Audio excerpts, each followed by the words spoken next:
buenos días, mi nombre es Erika Zapata, periodista y otra campesina como ustedes. Gracias por estar pendientes de nuestro contenido cada mañana. Bienvenidos a la finca de hoy. En esta ocasión los saludo desde el municipio de San Pedro de los Milagros, norte del departamento de Antioquia. Esta es la ruta lechera, está haciendo un buen clima para salir a sembrar, para que se seque la ropa. Y miren, a mi fondo hay un lugar donde tienen muchos peces, de esto viven los campesinos de este lugar. Bienvenidos al capítulo de hoy.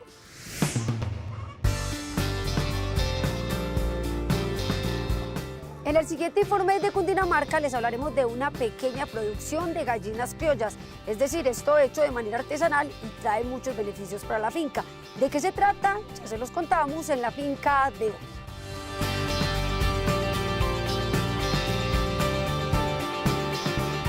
Desde el Guaviare les vamos a contar cómo están transformando los campesinos de ese lugar el chontaduro como un alimento para los animales, sobre todo para las gallinas y los cerdos.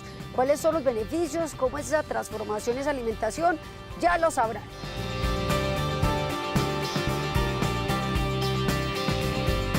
Ya les hablaremos sobre la cosecha y la poscosecha de un árbol de carácter amazónico. Les hablaremos sobre ese proceso de secado y todas las recomendaciones que hay que tener presente. ¿De qué se trata? Ya lo sabrán en un momento.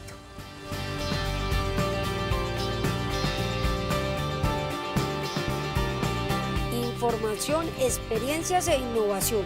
Acompáñenos en este recorrido agropecuario por Colombia.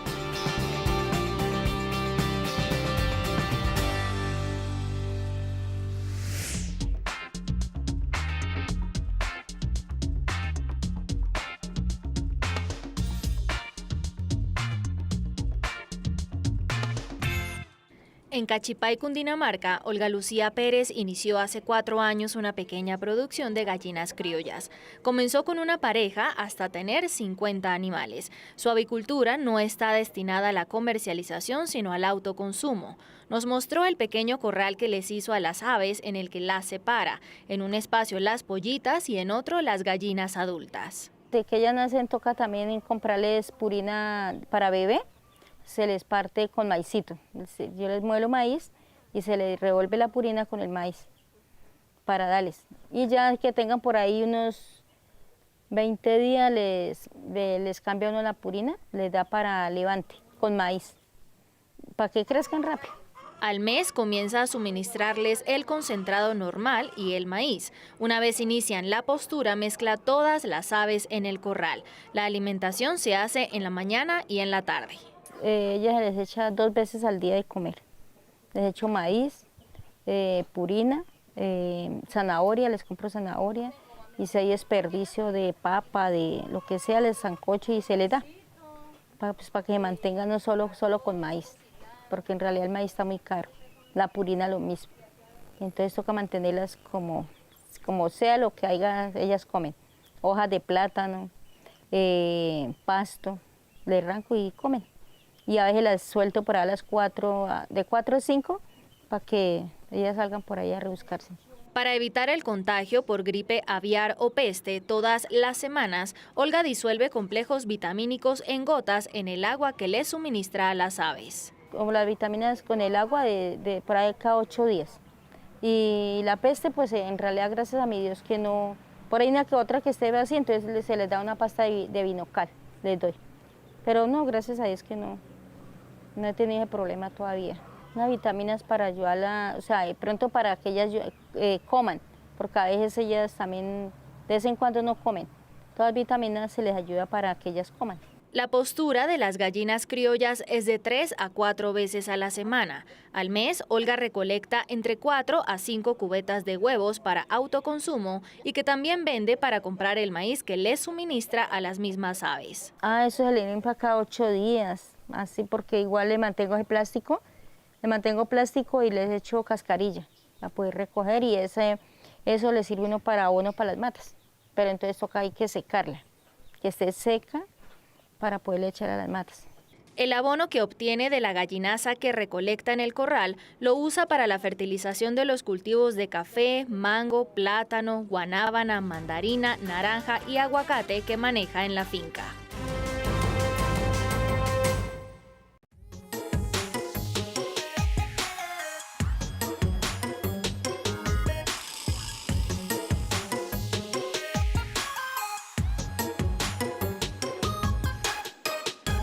Ganaderos desde hace 20 años, cuando compraron 4 vacas mediante un préstamo, José Edison Arenas y su esposa Luz Marina Prieto están convencidos de la necesidad de mejorar diariamente las prácticas ganaderas para cuidar el medio ambiente.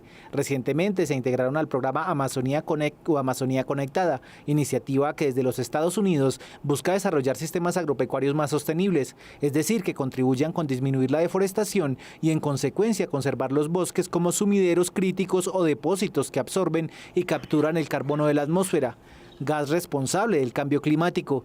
Tras su ingreso al programa, la pareja ya declaró 8 de las 45 hectáreas que tienen en su finca como área de reserva. Nos hemos dado el lujo de poder encontrar manadas de unos micos llamados monobombos y distintas especies de aves. Nos dan la oportunidad de aprender, de capacitarnos, quizás de aprender una nueva cultura para dejársela como ejemplo a nuestras descendencias. Nos da la esperanza de seguir adelante, de ser ganaderos ambientalistas al mismo tiempo, del cuidado de la naturaleza. Para mí es fundamental porque es la vida, tanto para mí como para mis animales, como para mis seres vivos, como para todo. Porque si no hay naturaleza, no hay arbolitos sembrados, se acaba todo, el agua, el aire. La finca Los Guaduales, que hoy produce 70 litros diarios de leche mediante 20 vacas, está ubicada en el municipio de Milán, departamento del Caquetá. Sus propietarios recuerdan con nostalgia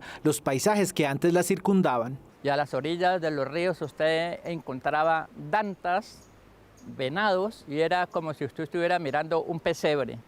Hoy no hay sino barrancas, los ríos ya perdieron sus niveles. En la actualidad confían plenamente en la posibilidad de mitigar las consecuencias negativas dejadas por la deforestación y esperan solo tener que ver esos resultados catastróficos por televisión, como sucede desafortunadamente con muchas especies de fauna y flora que debido a la mano del hombre ya hoy ni existen. Si no lo miramos en vivo, lo vemos por televisión, las catástrofes que causan los inviernos, las precipitaciones indiscriminadas, cantidades de agua que se vienen, que arrasan con comida, con viviendas, con todo cuanto existe. Pasan las aguas y vienen los veranos y entonces son inclementes los veranos que se hacen y los incendios arrasan con las montañas. Lo que no daña al hombre lo daña la candela. Entonces la seguridad alimentaria de nosotros está, digamos, en riesgo. Los becerros machos que nacen en la finca son cebados y vendidos en canal, por lo que los propietarios aseguran estar produciendo también carne baja en carbono. Cada árbol que siembran o aparece en el predio cobra la máxima importancia dentro del sistema silvopastoril y así es administrado. Tenemos árboles nativos dentro de la casa que han nacido, otros que hemos sembrado. Por lo menos el abarco es un palo súper, el yopo es excelente. La melina, las acacias, cada árbol es una máquina productora de oxígeno y cada árbol es una máquina captadora de CO2. Uno puede tener ganadería y no acabar con la arbolización, con el medio ambiente. Que los potreros pueden tener árboles, uno puede bajerarle las hojitas que le están haciendo estorbo para que el sol no entre y no terminar con el palito. No se trata de sembrar por sembrar, cada especie arbórea demanda de su propio cuidado. Dicen, los ganaderos son contaminadores del planeta porque las heces consumen mucho CO2 y nosotros los transformamos en abonos y esos abonos los transformamos en comida y se los aplicamos a los mismos potreros para descontaminar. No, yo no quemo, yo no fumigo, lo que se puede hacer con una guadaña.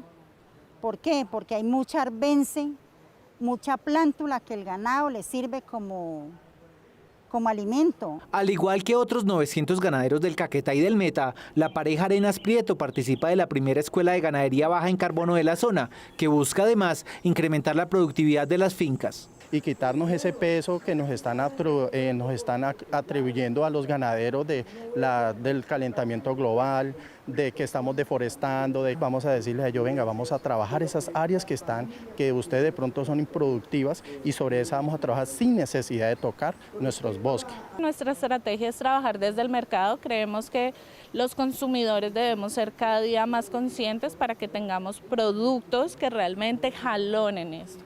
que empecemos a exigir eso en las góndolas, porque de nada sirve que ellos se hagan la tarea si nosotros como consumidores no hacemos la nuestra.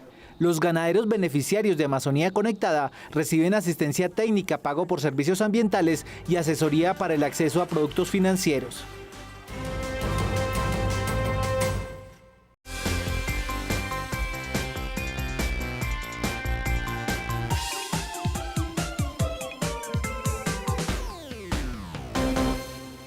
En el cultivo de chontaduro nada se pierde. Esa es la premisa bajo la cual trabajan las 450 familias del Guaviare que pertenecen a la Federación Nacional de Cultivadores de Chontaduro, aprovechando todos los frutos de sus cosechas, sobre todo aquellos que no son aptos para la comercialización. Nosotros mirábamos una dinámica como federación que hace 3 años, antes que naciera la federación, se perdían toneladas y toneladas de chontaduro dentro de los cultivos.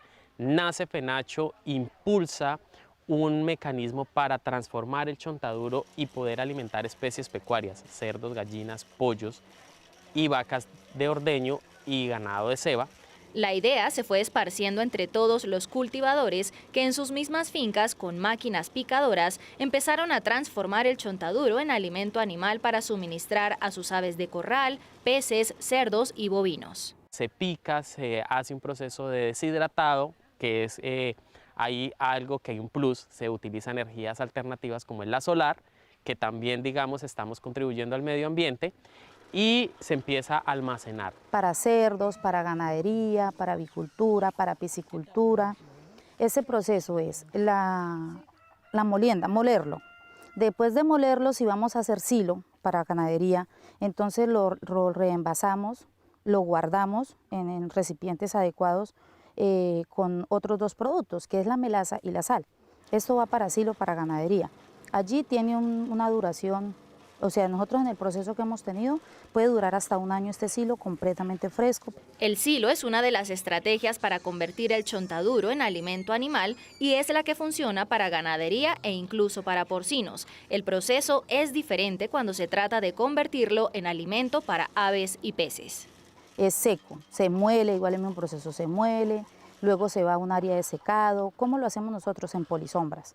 Se coloca un área de secado. Después de que ya tiene un tiempo de secado, 2-3 días de secado con bastante sol, va otra vez al molino donde vuelve y se muele y de allí pues es reenvasado. A este producto le llaman harina de chontaduro, que almacenan en bolsas, canecas, lonas o timbas. Al ser una estrategia tan innovadora, los productores van ensayando y aprendiendo en el proceso. Las porciones que suministran a los animales van sustituyendo cada vez más el porcentaje de concentrado comercial que utilizan. Él sustituye, por ejemplo, los gastos de purinas, que tienen un costo muy elevado en el momento. Entonces, ¿cómo lo hacemos? No la suspendemos del todo, pues porque estamos aprendiendo, ¿sí? Entonces, ¿qué hacemos con el pollo, un ejemplo, purina? Este pollo purina se le echa un porcentaje de chontaduro y un porcentaje de purina. Hablemos en el momento de levante.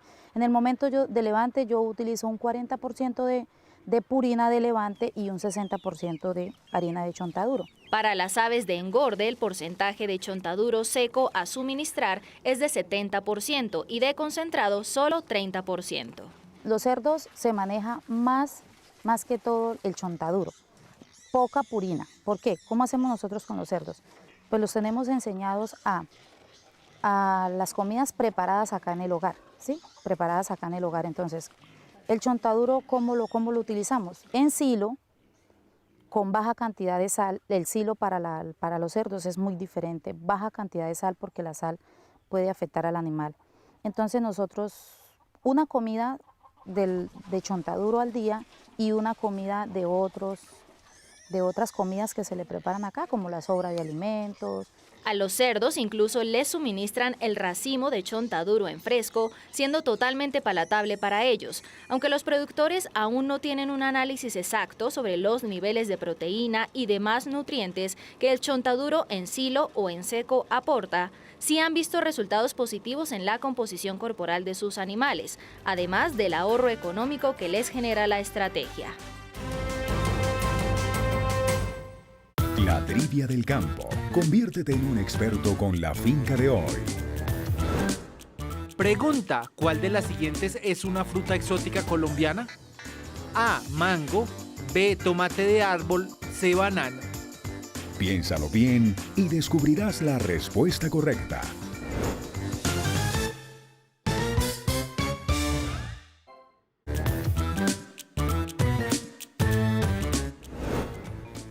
Pregunta, ¿cuál de las siguientes es una fruta exótica colombiana? A, mango, B, tomate de árbol, C, banano. La respuesta correcta es la B. Según ProColombia, una de las frutas exóticas mejor recibidas en el extranjero es el tomate de árbol, siendo cultivada a lo largo de la región andina.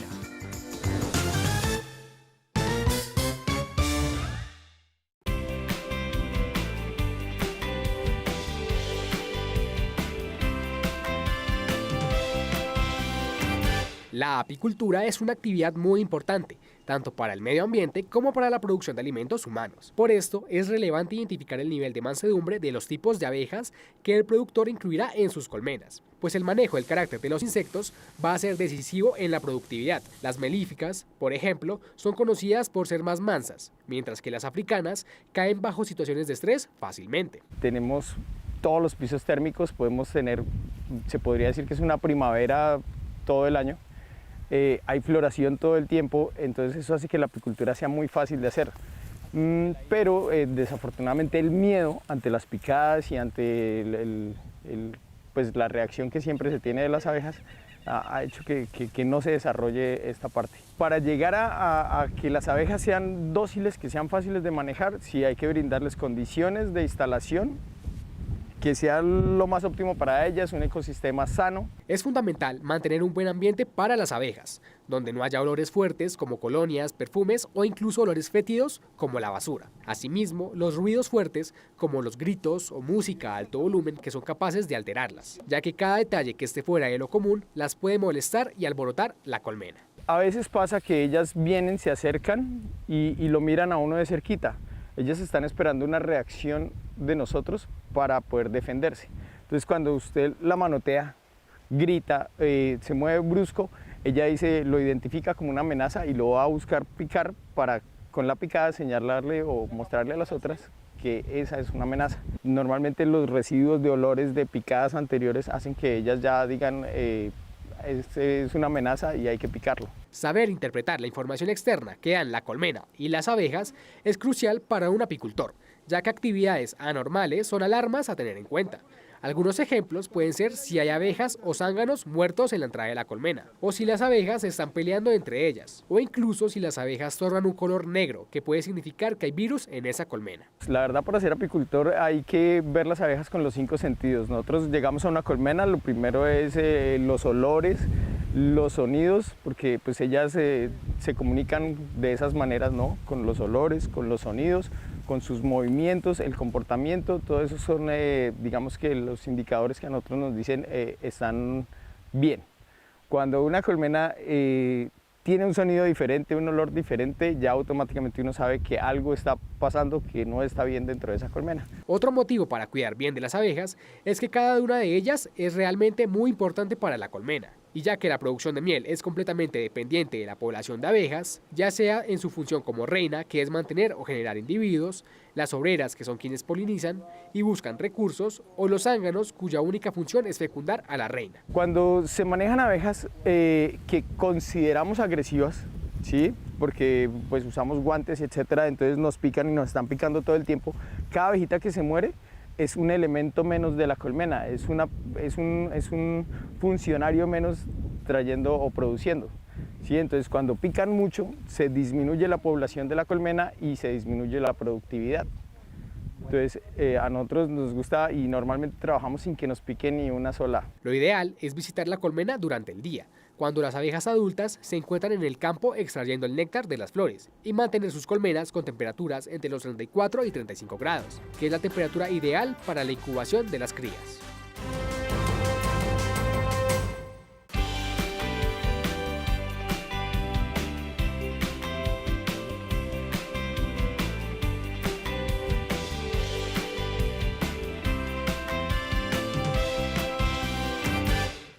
El Inchi cacay es el fruto amazónico del árbol de cacay. En Colombia está presente de forma silvestre en el piedemonte de los llanos orientales, en la cordillera oriental y en la Amazonía norte. La primera cosecha llega a los 5 años del árbol. Hasta el momento del proceso de cosecha del Inchi cacay, el punto óptimo es cuando él cae por sí solo, ¿sí?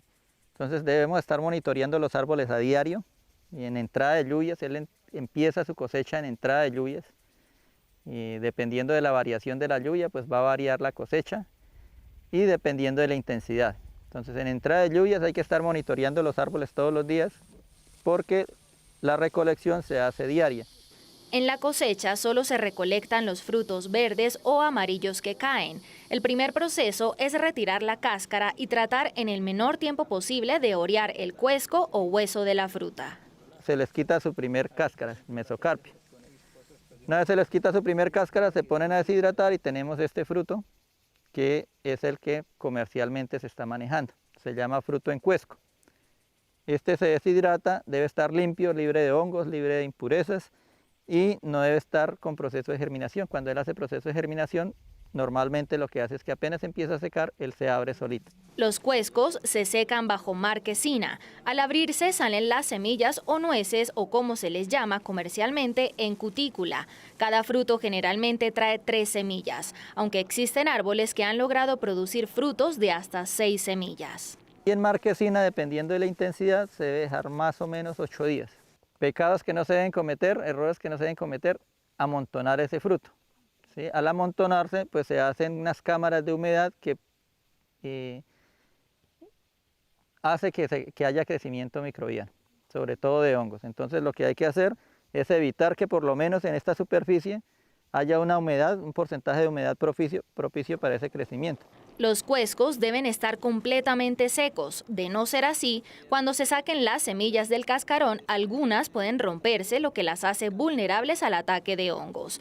Una vez secos, los cuescos comienzan a abrirse solos y manualmente se extraen las 3 semillas de cada uno. Luego se procede a estabilizar la humedad de la nuez. Cuando esté estabilizada ya la podemos estabilizar y ya podemos empezar a hacer unas nueces, empezar a hacer muchos otros productos, porque en el momento es muy similar al caucho, es una semilla que en 8 o en 15 días ya ella pierde su vida útil, pero el proceso que estamos desarrollando es estabilizar esa semilla, cosa que puede durar 1 año o más, igual que un maní, igual que cualquiera de las otras nueces que comercialmente se encuentran. Pero esta en particular se rancia y se degrada muy rápido, pero es porque hemos descubierto que inicia el proceso de germinación. Lo más importante es evitar que inicie el proceso de germinación. Esto para garantizar que la nuez tenga buen sabor, color y óptima textura. De esa almendra se extrae aceite que sirve como materia prima para elaborar diferentes productos. El motivo por el cual el comercio está en aceite es porque deshidrato, obtengo semilla y de una vez prenso y obtengo mi aceite en el menor tiempo. Entonces no doy tiempo a que se rancie, no doy tiempo a que tenga todos esos procesos de degradación de la semilla. El Inchi cacay puede comercializarse en fruto verde, en cuesco seco y en almendra, existiendo una variabilidad en los precios de venta de cada uno.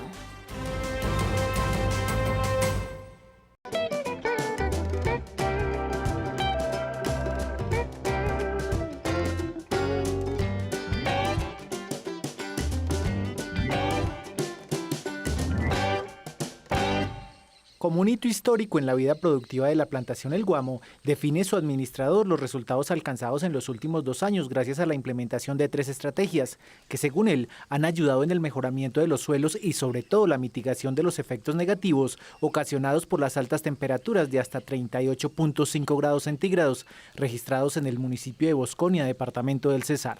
Somos una plantación alrededor de 350 hectáreas, toda en producción. Hace 2 años la plantación cerró con 17 toneladas por hectárea año. El año inmediatamente anterior, 2022, cerramos con 26 toneladas por hectárea año. Eso en el corto tiempo lo que hemos podido ver reflejado es que los pesos promedios de nuestra plantación han mejorado muchísimo. No se le niega nada al cultivo, al contrario, cada día estamos buscando mejoras continuas. Queremos llegar a producir lo máximo, pero sabemos que para eso hay que hacer un esfuerzo y lo estamos haciendo. Son tan altas las temperaturas que jocosamente muchos nativos se refieren al territorio como Fogonia y no como Bosconia. En ese sentido, la primera estrategia de los dueños de la plantación fue implementar este sistema de riego que se ha ido extendiendo paulatinamente y se alimenta de paneles solares, los cuales hacen funcionar 2 motobombas, una de 30 y la otra de 50 caballos de fuerza. Ya tenemos alrededor de unas 70 hectáreas con riego presurizado, movidos por energía limpia. Tenemos un sistema de paneles solares, alrededor de unos 240 paneles, que nos producen entre 15.000 y 16.000 kilovatios. El riego en la zona, todo era por gravedad o por superficie. Pero ¿qué pasa? Día a día el agua está más escasa. Nos dimos cuenta de que el agua que hoy tenemos por gravedad, la que nos surte el río Ariguaní, no nos da abasto para toda la plantación. No somos eficientes con un riego por gravedad, porque los volúmenes de agua o la exigencia por este tipo de sistema de riego es mucho mayor. Con un riego presurizado como el que tenemos hoy, necesitamos 1 litro por hectárea. Estamos entregándole en promedio 350 litros por día a cada palma, que es lo que necesita ella para cumplir todos sus procesos fisiológicos en total normalidad. La segunda estrategia implementada tiene que ver con la protección del suelo, que además de recibir las hojas resultado de las podas realizadas, como mínimo cada 6 meses, admiten los residuos de los racimos ya cosechados. Por la ubicación geográfica tenemos, la verdad el sol nos da bastante fuerte, entonces no queremos tener el suelo totalmente descubierto porque va a ser mucho mayor luz. Empezamos a traer raquis de nuestra planta extractora o de nuestro núcleo Palmagro. Empezamos a traer ese raquis que resulta del proceso de la extracción del aceite. Ese raquis lo estamos aplicando por palma, en promedio entre 300 y 350 kilos por palma. ¿Qué buscamos con este raquis alrededor del plato? A conservar un poco más la humedad cuando estamos regando, a controlar un poco más de maleza y además de eso buscamos la proliferación de raíces, que a la final esas raíces son las bocas que necesitamos para cuando se aplique el agua o cuando se aplica la comida, en este caso el fertilizante. En su descomposición, hojas y raquis resultan siendo también abono orgánico para muchos de esos suelos que son arenosos o francoarcillosos. La tercera estrategia está relacionada precisamente con la fertilización, esa que ahora se realiza más planificada e individualizada por cada palma, acorde con su propia producción. Empezamos a darnos cuenta que habían lotes que necesitaban un poco más de algún producto, otros ni siquiera lo necesitaban en el momento. Empezamos a tomar lote a lote, con un trabajo muy serio con la empresa comercial con la que trabajamos, con su equipo técnico, nos sentamos en la plantación y hacemos trabajos periódicos. Cada 4 meses empezamos a evaluar el comportamiento de la fruta y de acuerdo a eso empezamos a hacer también entonces los ajustes necesarios en el tema de nutrición. La zona nuestra, por la condición nuestra de lluvias, se hacen 2 épocas de fertilización. Primer semestre en época de lluvia, segundo semestre en época de lluvia. Nosotros acá, toda la labor que se hace aquí es cultural. Los plateos son mecánicos, no hacemos nada con químicos. Lo único que se puede llegar a hacer con químicos es de pronto por algún ataque de alguna plaga, alguna enfermedad que esperamos que no suceda. La plantación El Guamo realiza cosechas de racimos semanalmente. En temporada de lluvias, las nueces o mesocarpios de las palmas maduran más rápidamente.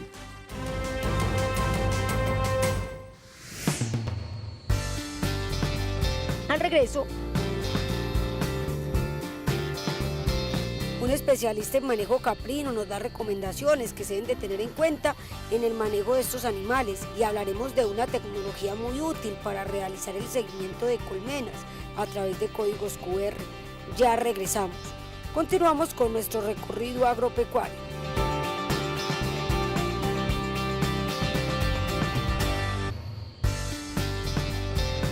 Ya les hablaremos sobre un problema que se presenta en los caprinos en los llanos orientales.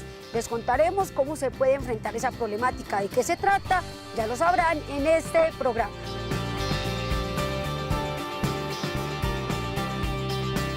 Ya les contaremos la historia de una apicultora desde Cundinamarca que está utilizando códigos QR para saber o tener actualizado cuál es el estado de sus colmenas.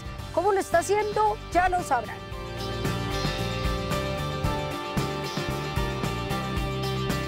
En En el siguiente informe, una experta nos cuenta cómo establecer un cultivo de uchuva, teniendo en cuenta que sobre todo se establece en temperaturas medias y bajas. Los detalles al instante. Continuamos con este recorrido agropecuario por Colombia.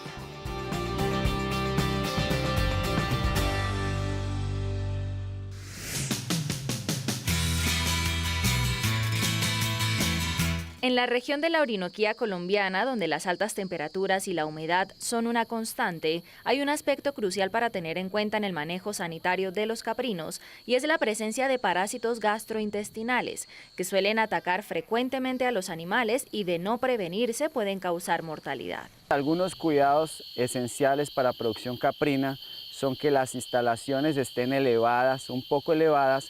¿Para qué? Para que el estiércol de los animales no pueda caer y se pueda retirar de forma más ágil, más fácil, y los animales en la noche, cuando están en los establos, no tengan ese contacto directo con el estiércol, que es donde están los parásitos también, ¿sí? Otro manejo importante que hay que tener en cuenta es el pastoreo, es decir, cuántos días dejamos los animales en los potreros, que va a depender de cuál es la oferta forrajera que tenemos. Los parásitos que pueden afectar el tracto digestivo de los animales se encuentran en la parte superior de los pastos que consumen.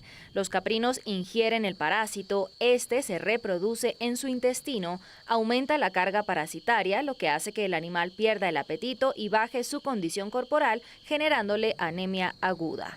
El principal parásito que tenemos acá en la región es el Monchus concortus, ¿sí? Y si no lo tratamos, entonces va a generar o puede generar la muerte.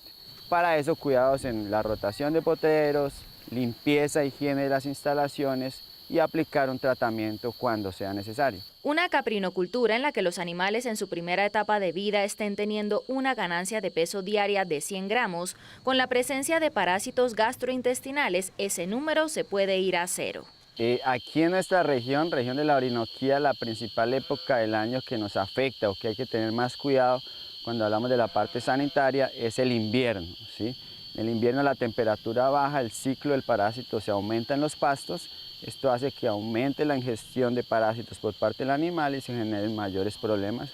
La principal herramienta que utilizan para determinar la presencia o no de los parásitos es el método FAMACHA, a través de la identificación del color de las mucosas oculares. Aquellos animales con una mucosa blanca están en estado anémico grave, mientras que una mucosa rosada indica que el animal está saludable. Hablando de categoría animal, tenemos que cuidar el destete, que es una etapa crítica también, que con ese cambio de alimentación, de leche a pasto a sólido, el animal es susceptible a los parásitos y nos puede llevar a la muerte. Y también las hembras gestantes, las hembras preñadas, tenemos que prestar atención para que no una anemia, unos parásitos muy frecuentes generen una pérdida de peso y puede afectar el feto y la prole. Los caprinos se mantienen en rebaños y al ingresar a los establos, los parásitos se propagan más fácilmente entre ellos. De no prevenirse haciendo un manejo sanitario estricto que incluya la rotación de potreros y la limpieza y desinfección diaria de las instalaciones, podrían atacar a un número importante de animales, causando pérdidas significativas a la producción.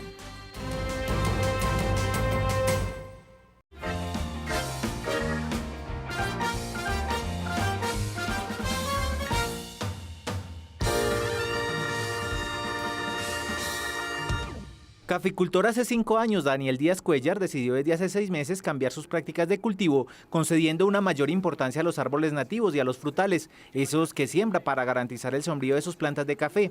Así la finca El Tesoro, con 10 hectáreas de extensión, ubicada en el corregimiento Caraño de Florencia, Caquetá, tiene como meta plantar árboles que den sombra a distancia de 15 metros uno de otro y restaurar, por supuesto, la montaña primaria que arrasó en el pasado, obteniendo múltiples ventajas. Está conservando el medio ambiente, está haciendo captación de carbono y también pues hay sombrío para uno cuando está trabajando. No se sienten esos calores tan extensos. La Amazonía sabemos que es el pulmón del mundo y si nosotros nos encargamos de destruir la Amazonía, pues nos estamos destruyendo nosotros mismos.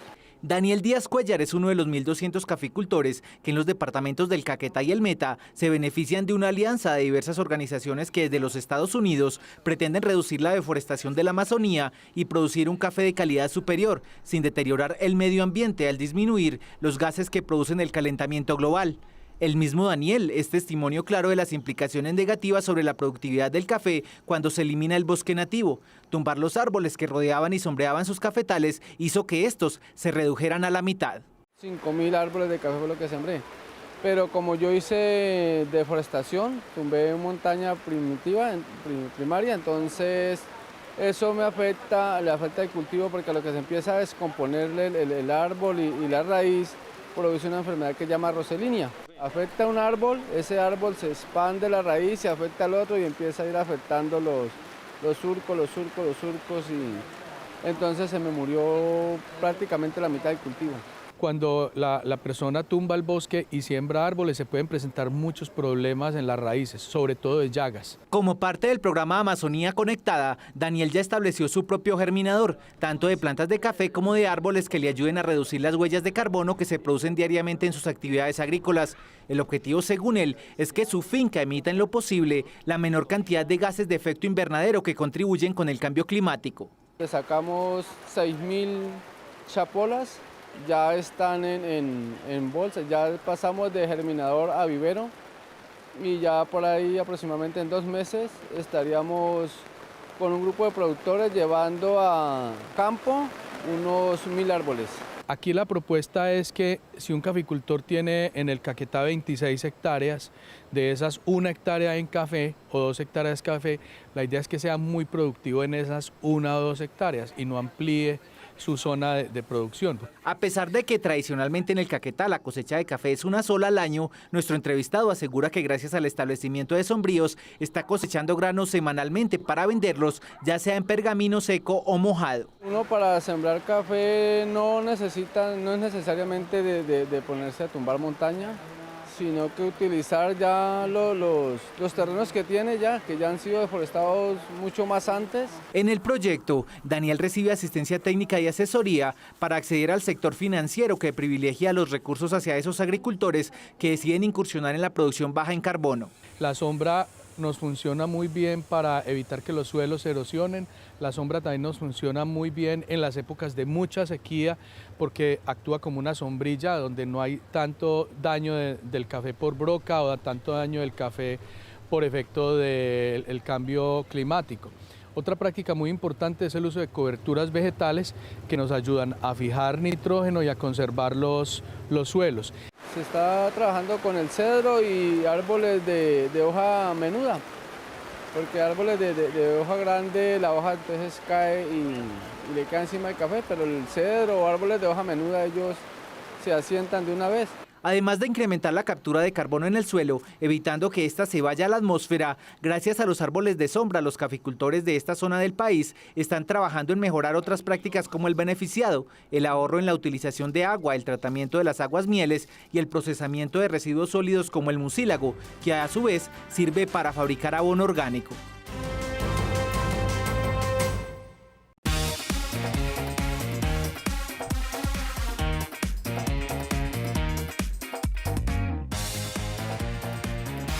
El trabajo de un apicultor es arduo, esto debido a que se necesita constante atención a la información que una colmena pueda brindar, ya sea en la producción del polen o la miel, en la salud de las abejas o si necesita mejorar la alimentación. Ante esto, un grupo de rescatistas de abejas y productores de polen crearon un sistema a base de códigos QR, con el cual pueden monitorear desde sus teléfonos a todas las 144 colmenas que poseen. Necesitábamos una trazabilidad de nuestras colmenas, entonces necesitábamos algo en lo que nosotros pudiéramos seguir el proceso de cada una de ellas. Y así fue como mi padre fue el gran inventor de esto. Él fue el que lo innovó y lo aplicó a las colmenas. Ha sido una trazabilidad muy efectiva para nosotros porque nos ha ayudado a tener conocimiento de cada una de ellas y así saber cómo qué procedimiento debemos tener con cada una. Los códigos QR son imágenes especiales que al ser escaneadas por un teléfono, tablet o aparato electrónico que cuente con una cámara, permiten acceder a información sin necesidad de hacer una búsqueda. En particular, los que manejan en este apiario son enlaces directos a tablas de Excel, con las que actualizan manualmente la información de sus colmenas, para saber de dónde provienen, si tienen abeja cárnica o africanizada, aunque en su mayoría cuentan con cárnicas, la productividad y los momentos en que deben de recoger la producción. Hubo una colmena que rescatamos hace 8 meses, estaba en Suezca y esa colmena me llamó la atención en lo particular porque ya la habían quemado antes. Fue una colmena que rescatamos en una casa abandonada y la verdad llevaba como unos 2 años allá. Nosotros anotamos, como les dije, todo en los códigos QR. Entonces ahí pudimos notar que al haber sido quemada ella estaba muy débil, pero aún así para tener 2 años tenía la fuerza necesaria para poder continuar. Pueden determinar qué procesos han de seguir con cada colmena gracias a estos códigos, ya que cada una tiene características, problemas y necesidades diferentes, como lo pueden ser exceso de zánganos, falta de productividad o incluso la sobremortalidad o falta de natalidad. Cada colmena tiene un código diferente, entonces cada colmena te brinda una información diferente, ya que cada colmena es un mundo diferente. En cada colmena nosotros ponemos, es decir, esta colmena necesita una nueva reina, esta colmena es sanganera, esta colmena tiene problemas de alimentación o algo así. Entonces siempre escribimos todo lo que tenemos, o sea, todo lo que esa colmena necesita, lo ponemos ahí y eso nos ayuda. Tienen 2 tipos de códigos, los internos y los externos, es decir, aquellos que usan exclusivamente para medir a las colmenas y los otros que están en los envases de sus productos con el cual los clientes pueden ver sus redes y su historia.